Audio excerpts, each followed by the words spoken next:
திருப்பத்தூர் மாவட்டம் முழுவதும் கடந்த ஓராண்டில் மட்டும் 35,000-க்கும் மேற்பட்டோர் நாய்க்கடியால் பாதிக்கப்பட்டுள்ளதாக தகவல் அறியும் உரிமைச் சட்டத்தின் கீழ் தகவல் கிடைத்துள்ளது. திருப்பத்தூர் மாவட்டத்தில் உள்ள ஆம்பூர், வாணியம்பாடி, ஜோலார்பேட்டை மற்றும் திருப்பத்தூர் ஆகிய பகுதிகளில் மொத்தம் 37 அரசு ஆரம்ப சுகாதார நிலையங்கள் மற்றும் 4 அரசு மருத்துவமனைகள் உள்ளன.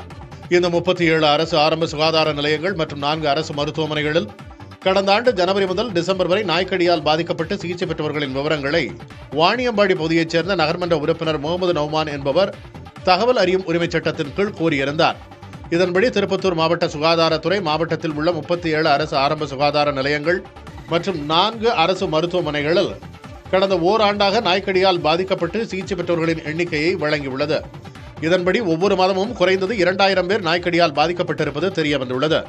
கடந்த ஓராண்டில் மட்டும் சுமார் 35,536 பேர் நாய்க்கடியால் பாதிக்கப்பட்டு சிகிச்சை பெற்றுள்ளனர். நாய்க்கடியால் பாதிக்கப்பட்டவர்களுக்கு உரிய சிகிச்சை அளிக்க போதிய அளவு வெறிநோய் தடுப்பு மருந்து உள்ளிட்டவை இருப்பில் இருப்பதாக மாவட்ட மருத்துவத்துறை இணை இயக்குநர் தெரிவித்துள்ளார்.